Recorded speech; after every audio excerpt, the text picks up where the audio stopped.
Сәлем құрметті оқушылар, бүгін сіздермен электростатика бойынша 10 есепті шығарып оларды бірге талдайтын боламыз. Егер де сіздер ұбт-да физика, математика пәндерін таңдаған болсаңыздар, немесе физикадан формулаларды түрлендіру кезінде, есептеу кезінде, әсіресе электростатика бойынша есептер шығарған кезде қиындықтарға жолығатын болсаңыздар, онда осы видео сабақты міндетті түрде соңына дейін қарап шығыңыздар. Бұл видео сабақ сіздерге өте пайдалы болады деген ойдамын. Өйткені бұл видеода сіздермен 10 есеп шығаратын боламыз. Бұл есептердің әрқайсысы әртүрлі формулаға берілген, яғни оңай деңгейден күрделі деңгейге дейін есептерді шығаратын боламыз. Осындай видео сабақтарды жіберіп алмас үшін каналға тіркелуді ұмытпаңыздар. Егер де қоңырау түймесін басатын болсаңыздар, ең бірінші болып жаңа видео сабақ шыққан кезде көре аласыздар. Ал онда дайын болсаңыздар бастайық. Бірінші есеп. Ең алдымен оқушылар есеп шығарудан алдын біз есептің берілгенін мұқият оқимыз. Қандай физикалық шамалар берілген, оларды егер халықаралық бірліктер жүйесіне өткізу керек болатын болса, халықаралық бірліктер жүйесіне өткіземіз, және де көз алдымызға елестетеміз болып жатқан процесті. Мысалы, бірінші есепті алайық. Өрістің қандай да бір нүктесінде 2 нанокулон зарядқа 0,4 микроньютон күш әсер етеді. Өрістің осы нүктесіндегі кернеулігі. Яғни берілген мұқият оқыды. Қандай шамалар берілген? Суретке қарайтын болсаңыздар, міне бізде оң заряд орналасқан, ол зарядтың шамасы бізде қанша? 2 нанокулон. Осы зарядқа өріс тарапынан күш әсер етіп тұр. Ол күш 0,4 микроньютон. Енді осы өрістің кернеулігін табуымыз керек. Ең алдымен не істейміз? Берілген жазайық. Берілген. Бізде заряд белгілі. Зарядты біз Q әріппен белгілейміз. Q 2 нанокулон. Біз нанокулонды кулонға өткізіп жазуымыз керек. Нано деген ол бізде қанша? 10-ның -9 дәрежесі. Сонда 2 көбейтілген 10-ның -9 дәрежесі кулонға тең болады. Ал енді әсер еткен күш F бізде 0,4 микроньютон. Біз микро дегенді өткізуіміз керек. Микро деген ол 10-ның -6 дәрежесі. Сонда 0,4 10-ның -6 дәрежесі ньютон. Енді осы өрістің кернеулігін табуымыз керек. Кернеулік бізде E. Электр өрістің кернеулігінің формуласын жазатын болсақ, кернеулік E тең болады F бөлінген Q.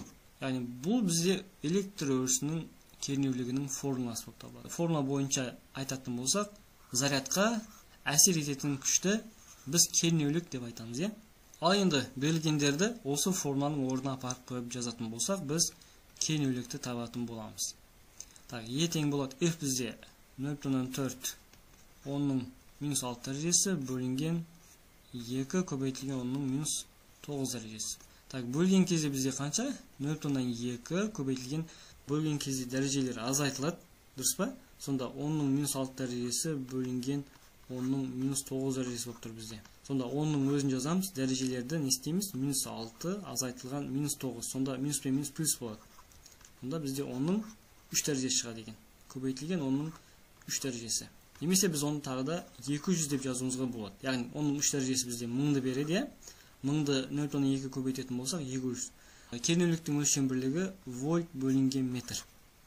Сонда бізде мынау дұрыс жауап С нұсқасына сәйкес келіп тұр. Одан бөлек кернеуліктің өлшем бірлігін біз ньютон бөлінген кулонмен де алуымызға болады. Яғни мына формада F бөлінген Q, F дегеніміз күш, күштің өлшем бірлігі ньютон, ал зарядтың өлшем бірлігі кулон. Сонда ньютон бөлінген кулон деп жазуыма да болады.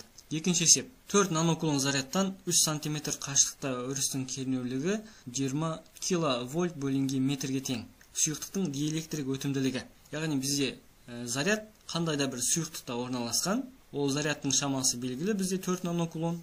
Зарядтан 3 см қашықтықта орналасқан өрістің кернеулігі белгілі. Біз осы сұйықтықтың қандай сұйықтық екендігін, яғни диэлектрик өтімділігін анықтауымыз керек. Ең алдымен суретін салып алайық. Яғни бізде мынау Q заряд қандай да бір сұйықтықта орналасқан. Ең алдымен берілген жазып алайық. Берілген заряд Q 4 көбейтілген 10-ның -9 дәрежесі кулон деп жазылайын. Нано деген ол 10-ның -9 дәрежесі. Бізде ар қашықтық белгілі R 3 сантиметр. Яғни халықаралық бірліктер жүйесіне өткізетін болсақ, санти деген ол бізде қанша? 10-ның -2 дәрежесі. Яғни сантиметрді біз метрге өткізіп алдық. Электр өрісінің кернеулігі E 20 киловольт бөлінген метр. кило дегенді айналдыратын болсақ, 20 көбейтілген кило қанша? Оның 3 дәрежесі болады, е? Вольт бөлінген метр. Бізде К белгілі, кулон тұрақтысы. Диэлектрик өтімділікті анықтауымыз керек. Диэлектрик өтімділік бізде эпсилон. Яғни мына суретке қарайтын болсақ, оқушылар мына жерде міне заряд тұр, е?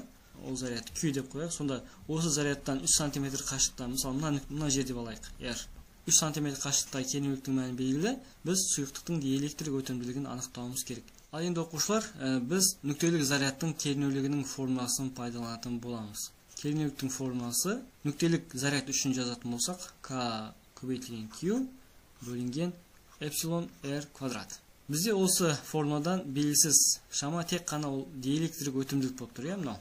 Сонда диэлектрик өтімділік табатын болсақ, диэлектрик өтімділік бұлай қарай кетеді, ал кернеулік астына түседі. Екеуінің орны ауысады, яғни. Сонда KQ бөлінген E R квадрат. Осы өрнекке қойып біз сұйықтықтың диэлектрик өтімділігін анықтайтын боламыз. Эпсилон тең К бізде қанша? 9 көбейтілген 10-9 дәрежесі.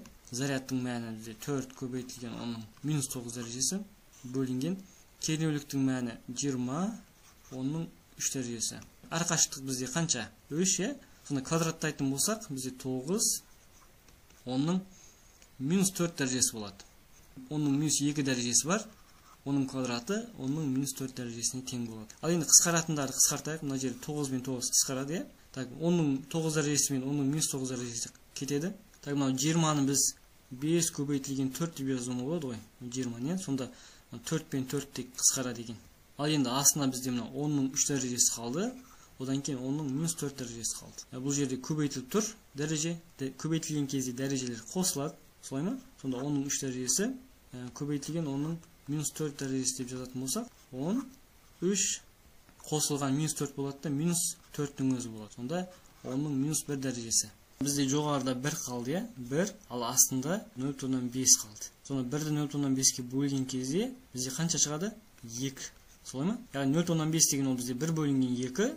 Сонда 2 былай жоғары қарай көтеріліп кетеді да, яғни былай жазайық, 1 бөлінген 2 болып тұр да. Сонда мына 2 жоғары қарай шығады да, бізде 2 деген шығады, яғни диэлектрик өтімділік бізде 2-ге тең болатын сұйықтық. Бұл бізде сын нұсқасына сәйкес келеді. Ал енді келесі есеп, кернеулігі 60 киловольт бөлінген метр өрісте 5, бұл жерде нанокулон болу керек. Нанокулон заряд орын ауыстырған. 20 сантиметрге орын ауыстыру үшін атқарылатын жұмысты табуымыз керек. Ең алдымен берілген жазайық, кернеулік белгілі бізде. Кернеулікті біз Е мен белгілейміз. 60 киловольт бөлінген метр. Кило деген ол бізде қанша? 10-3 дәрежесі. Сондықтан 60 көбейтілген 10-3 дәрежесі вольт бөлінген метр деп жазуыма болады. Келесі, зарядтың шамасы белгілі. Заряд бізде Q, 5 нанокулон. Нано деген ол бізде қанша? Нано 10-9 дәрежесі. Келесі 20 сантиметр арақашықтыққа орын ауыстырды. Яғни арақашықтық. Біз оны D мен белгілейміз. 20 сантиметр. Сантиметрді біз метрге айналдыратын болсақ, 20 көбейтілген 10-2 дәрежесі, санти деген 10-2 дәрежесі, немесе біз оны 0,2 метр деп жазуымызға да болады. Заряд бір нүктеден екінші нүктеге орын ауыстырған кезде, біз оның атқарған жұмысын табуымыз керек, жұмысты біз А әріппен белгілейміз. Енді суретін салып көрейікші. Мысалы, мына жақта бізде оң зарядталған бөлігі, теріс зарядталған бөлікте болайық. Яғни конденсатор, мысалы. Сонда электр өрісі әрқашанда оң зарядтан теріс зарядқа қарай бағытталған болады. Сонда мына жерде бір заряд орналасқан. Ол зарядты Q деп қояйық. Сонда осы заряд бастапқыда А нүктесінде болды. Қандай да бір уақыттан кейін ол Б нүктесіне келді дейді. Яғни мына арақашықтық бізде 20 сантиметр. Біз оны D мен белгілеп қойдық. Яғни заряд бірінші нүктеден екінші нүктеге не істеді? Орын ауыстырды. Осы кездегі атқарылған жұмыс табуымыз керек. Яғни жұмыстың формуласы А тең Q. Заряд пен кернеудің көбейтіндісі. Q көбейтілген U. Ал енді бізде U дегеніміз ол кернеулік пен арақашықтықтың көбейтіндісіне тең. Яғни осы мына жердегі U-ның орнына біз мына өрнекті не істейміз? Апарып қойымызға болады ғой. Сол кезде апарған кезде бізде қандай формула келіп шығады? А тең Q көбейтілген E көбейтілген D. Осы өрнекті пайдаланып біз жұмысты табатын боламыз. Ал енді орнына қойып еспейік. А тең заряд бізде қанша? 5 көбейтілген 10-9 дәрежесі, кернеулік 60 10-3 дәрежесі көбейтілген арқашықтық 0,2. Так, оқушылар, мына 0,2 дегенін ол бізде 1 бөлінген 5, солай ма?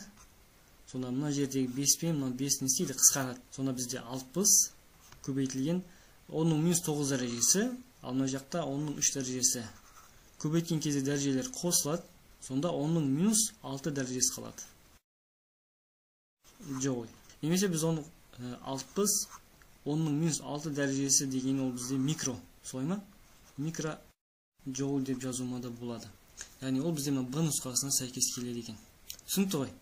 Келесі есеп, конденсатор пластиналардың әрқайсысындағы зарядтың шамасы 2 есе ұлғайса, конденсатордың энергиясы. Бізде конденсатор бар, және де ол конденсаторлардың әрқайсысындағы зарядтардың шамасын 2 есе арттыратын болсақ, онда конденсатордың энергиясы қалай өзгереді? Соны анықтауымыз керек. Ең алдымен конденсатордың суретін салып алайық. Так, бұл жақта мысалы оң зарядталған конденсатордың бөлігі, ал мына жақ теріс зарядталған болсын. Әрқайсысындағы зарядтың шамасын 2 есе арттырса дейді. Сонда бастапқыда зарядтардың шамасын Q1 дейтін болсақ, келесіде зарядтардың шамасы 2 есе артып жатыр. Оны біз қалай жазамыз? Берілген. Сонда бастапқыда Q1 болатын болса, зарядтардың шамасы Q2 бастапқа қарағанда 2 есе артты. Q2 тең 2 көбейтілген Q1 деп жазамыз.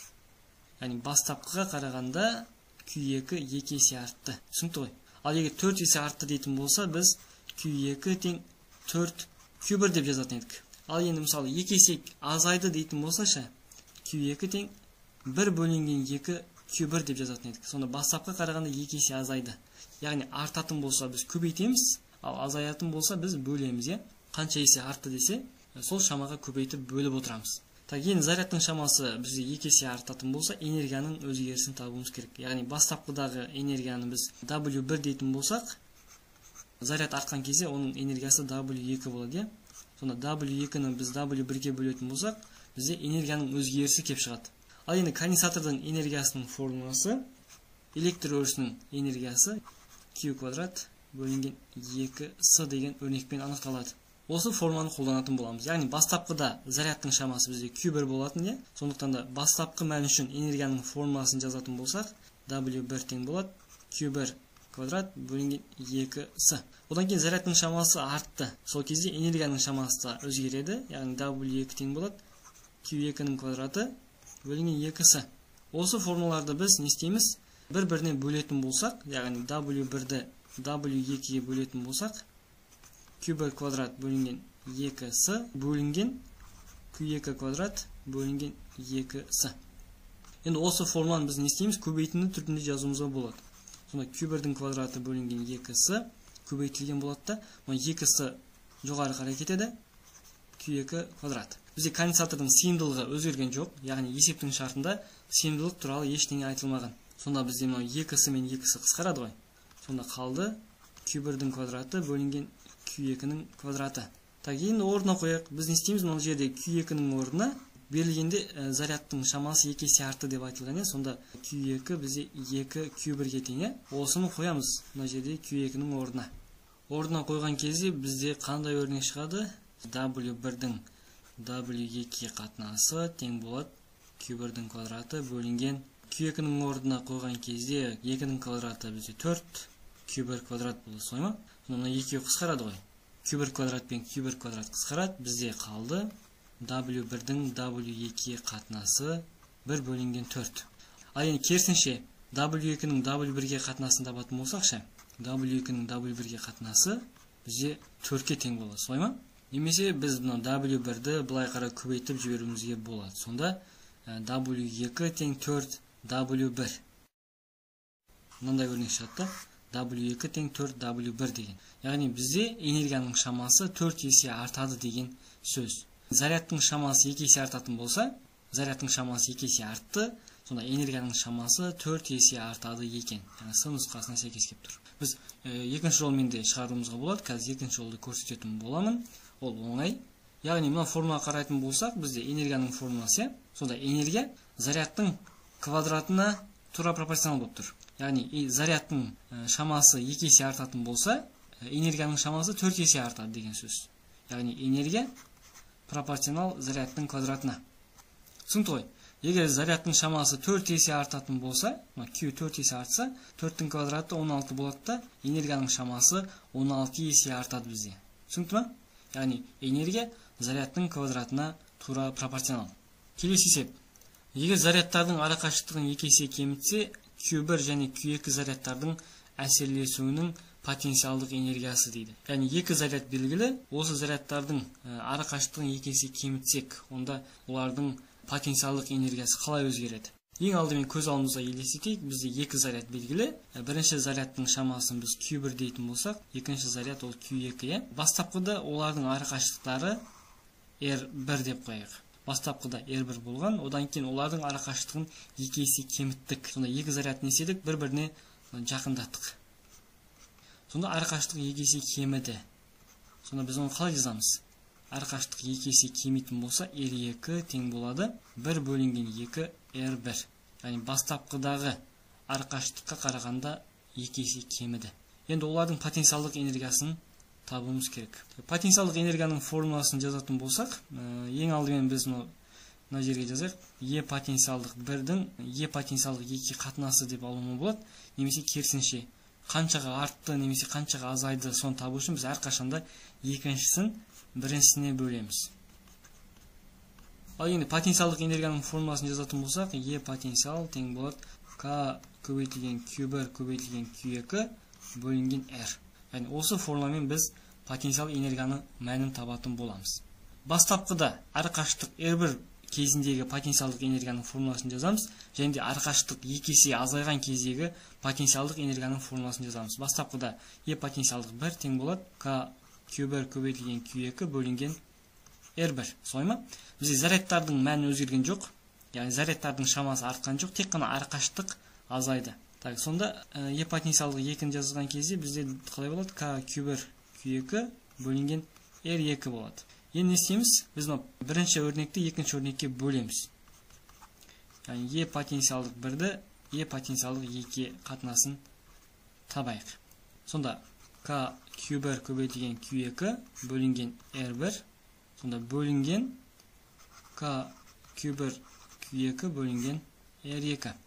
Мынау екінші өрнек көбейтін түрінде жазған кезде R2 жоғары қарай шығады. K Q1 Q2 ол астына түсіп кетеді. Сонда мына бірінші өрнектің өзі жазылады. K Q1 Q2 бөлінген R1 көбейтілген R2 жоғары қарай шығады. K Q1 Q2 бөліміне түседі. Сонда бізде зарядтардың шамасы өзгерген жоқ. Сондықтан да K Q1 Q2 не істейді? Қысқарады бізде. Бізде тек қана арақашықтық қана қалды, R2 бөлінген R1 деген. Ал мына жерде R2-нің орнына біз мына формуланы алып барып қоюымызға болады. Сол кезде 2 астына түседі, бізде R1-дің 2 R1-ге қатынасы кеп шығады. Сонда R1 мен R1 қысқарады. Сонда бізде қалды E потенциал 1-дің E потенциал 2-ге қатынасы 1 бөлінген 2 тең болып қалды. Енді осы жерден біз не істейміз? E потенциалдық 2-ні тапқан кезде 2 бұлай қарай көбейтіледі ғой. 2 E потенциалдық 1. Осындай өрнек шығады. Яғни бұл бізде потенциалдық энергияның мәні 2 есе артты дегенді білдіреді. Егер де арақашықтық 2 есе кемитін болса, онда потенциалдық энергияның мәні 2 есе артады екен. Так, бұл күрделі жолмен шығарылу. Ал енді оңай жолмен шығаратын болсақ, біз мына потенциалдық энергияның формуласына қарап отырып табуымызға болады. Яғни бізде мына R арақашықтық. Арақашықтық кемитін болса, потенциалдық энергия артады, солай ма? Яғни потенциалдық энергия кері пропорционал арақашықтыққа. Арақашықтық бізде кеміді, 2 есе кеміді. Сонда потенциалдық энергия бізде 2 есе артады. 2 есе артады. Яғни потенциалдық энергия арақашықтыққа кері пропорционал. Бұл енді екінші жолы. Ертең ұбытты тапсырып жатқан кезде біз оңай жолмен, яғни уақытты үнемдеу үшін осындай қарапайым жолды пайдаланып шығаруымызға болады екен. Келесі. Сыйымдылығы 10.000-4 дәрежесі фарад конденсатор 0,5 секунд ішінде 500 вольт кернеуге дейін зарядталады. Зарядталу тогының орташа мәні. Так, ең алдымен біз конденсаторды суретін салып аламыз, сонда конденсатордың сыйымдылығы белгілі. Осы конденсаторды біз ең алдымен не істейміз? Зарядтап алуымыз керек. Яғни біз ток көзіне қостық. қосқан кезде кернеу бізде 500 вольтқа дейін зарядталды. Осы конденсатор арқылы өтетін токтың мәнін табуымыз керек. Зарядталу кезіндегі орташа токтың мәні. Берілген жазайық. Сыйымдылық 10-4 дәрежесі фарад. Конденсатордың сыйымдылығын жаздық. Енді уақыт белгілі бізде Т 0,5 секунд. Кернеу У 500 вольт. Токтың мәнін табуымыз керек. Токты біз I әріппен белгілейміз. I. Ток күші I, ал кернеу U. Ең алдымен не істейміз? Бізде ток күшінің формуласы, ток күші дегеніміз ол бірлік уақытта өтетін заряд мөлшері. Яғни Q бөлінген T. Яғни бірлік уақыт ішінде өтетін заряд мөлшерін біз ток күші деп айтамыз. Q бөлінген T. Осы формуланы қолданып біз не істейміз? Ток күшін табуымыз керек. Бізде уақыт белгілі, 0,5 секунд. Бізде бірақ заряд жоқ. Зарядты конденсатордың сыйымдылығының формуласын пайдалана отырып табатын боламыз. Конденсатордың сыйымдылығы С тең Q бөлінген U. Яғни осы формадан біз не істейміз? Бірінші зарядты анықтаймыз. Q тауып аламыз. Одан кейін осы Q-дің мәнін мына формадағы Q-дің орнына апарып қойған кезде ток күшін табуымызға болады. Екінші формадан біз зарядты тапқан кезде мына U бұлай қарай көбейтіледі. Сонда Q тең С көбейтілген U деген формула шығады бізден. Осы формула. Осы формуланы біз не істейміз? Мына зарядтың орнына апарып қойып жазайық. Сол кезде I тең Su бөлінген Т деген формула кеп шықты. Ал енді орнына қояйық. Конденсатордың сыйымдылығы 10-4 дәрежесі, кернеу 500 бөлінген уақыт бізде қанша? 0,5. Мына 0,5 деген бізде 1 бөлінген 2 деп алуымыз болады. Сонда 2 жоғары қарай шығады да 500-ді 2 көбейткен кезде 1000 болады да. Сонда 10-4 дәрежесі көбейтілген 1000. Солай ғой. Сонда мына жерде 10-4 дәрежесімен мына 3 нөлді қысқартып жіберуге болады. Сонда бізде мына жерде -1 қалады. Яғни 10-1 дәрежесі ампер. Немесе біз оны 0,1 ампер деп жазуымызға да болады. Яғни 0,1 ампер деген ол бізде С нұсқасында және Д нұсқасында да 0,1 ампермен берілген екен. Біз мұны С нұсқасын ала салайық. Егер де тест шығарып жатқан кезде ертеңгі күн осындай болатын болса, сіздер міндетті түрде апелляцияға берулеріңізге болады. Түсінікті ғой? Яғни бірінші кезекте біз ток күшінің формуласын жаздық. Осы жерден біз зарядты тауып алуымыз керек болатын. Конденсатордың сыйымдылығы формуласын зарядты тауып алдық. Және де ток күшінің формуласындағы зарядтың орнына апарып қойып, ток күшін анықтадық. Келесі. 7-ші есеп. Электр сыйымдылығы 20 микрофарад конденсатор 300 вольт кернеуге дейін зарядталған. Оның ішінде шоғырланған энергияны анықтаңыз дейді. Берілген жазайық. Бізде сыйымдылық белгілі. Конденсатордың сыйымдылығы 20 микрофарад. Микро деген ол бізде қанша? Оның -6 дәрежесі фарад. Конденсатордағы кернеу 300 вольт. Конденсаторды біз 300 вольтке дейін зарядталдық. Осы кездегі конденсатордың энергиясын анықтауымыз керек. Суретін салайық. Мысалы бізде мынау конденсатор. Осы конденсатордың сыйымдылығы С. Осы конденсаторды біз 300 вольтке дейін зарядтаған кезде конденсатордағы энергияның мәнін табуымыз керек. Енді зарядталған конденсатордың энергиясы келесі формамен анықталады. Su квадрат бөлінген 2. Солай ғой. Енді осы форманың орнына қоятын болсақ, бізде барлық шама белгілі, сыйымдылық белгілі, кернеу белгілі. Энергияны табуымызға болады. Сыйымдылық 20 көбейтілген оның -6 дәрежесі, кернеу 300, оның квадраты, бөлінген 2.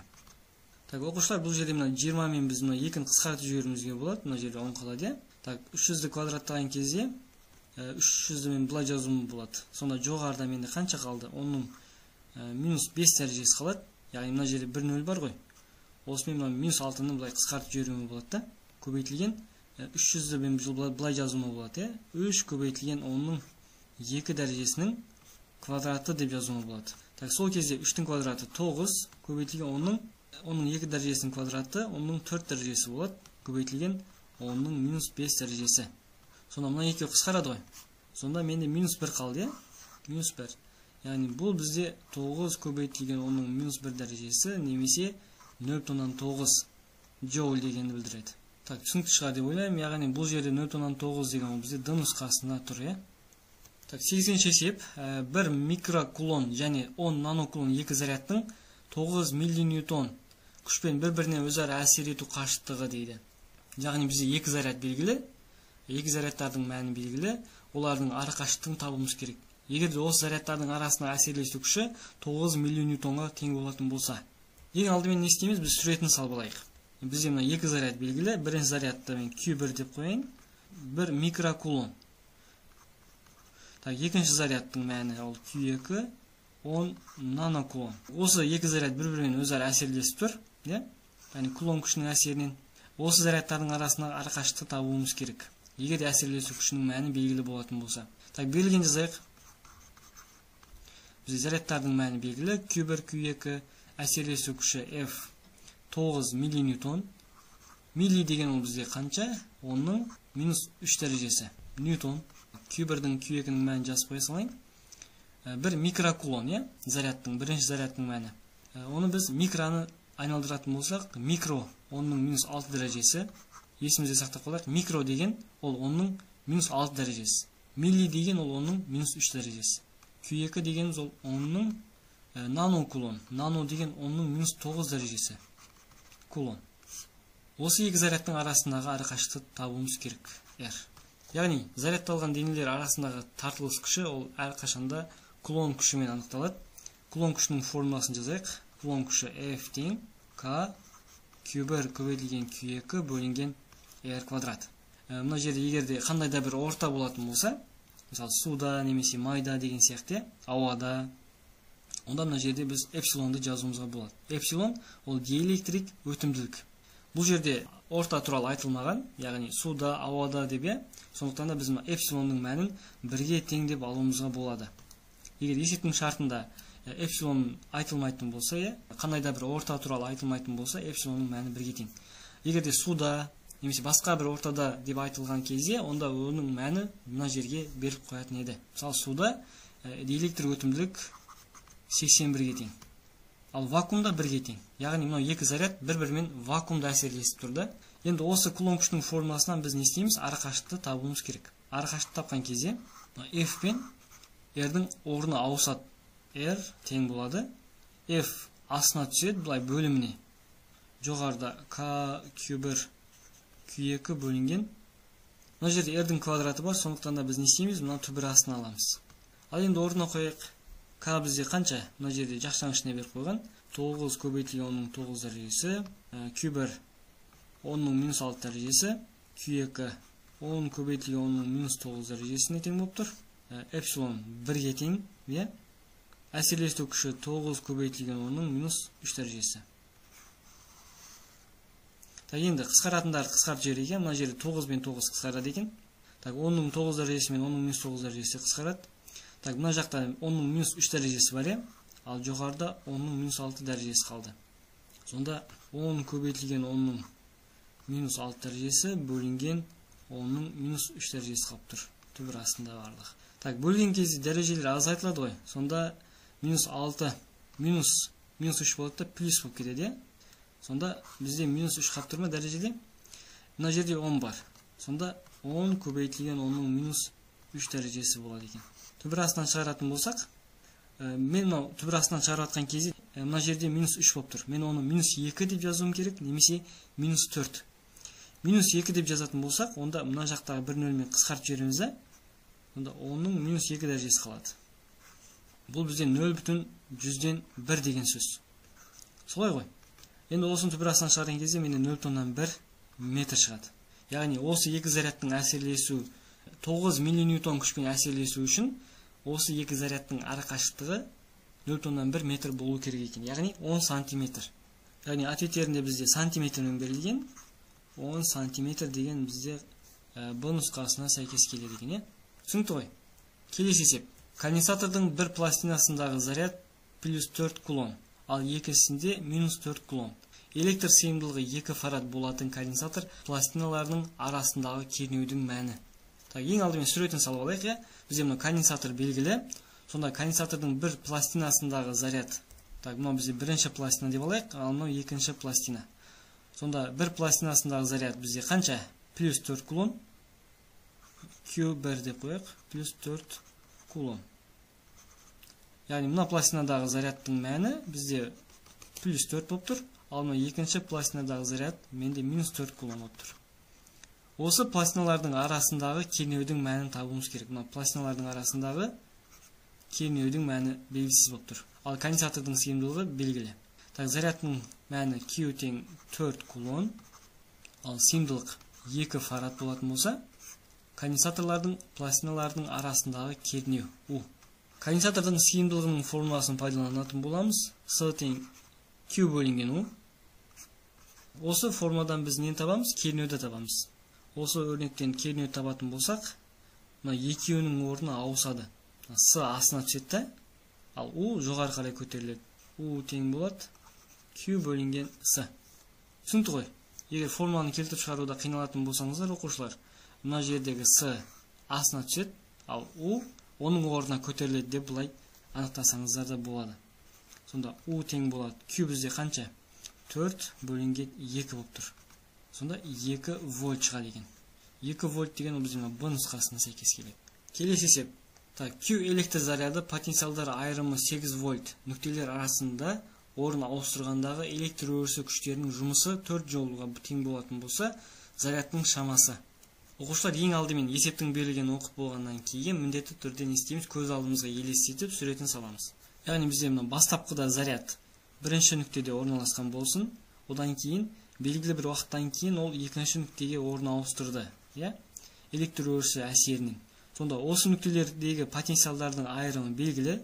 Яғни бірінші нүктедегі потенциалды мен φ1 дейтін болсам, бірінші нүктеде, ал екінші нүктедегі потенциал ол φ2 болып тұр. Сонда менде φ2 минус φ1, яғни потенциалдар айырымы 8 вольтқа тең болып тұр. Бірінші нүктеден екінші нүктеге орын ауыстырған кезде ол 4 жол жұмыс атқарды. А тең 4 жол.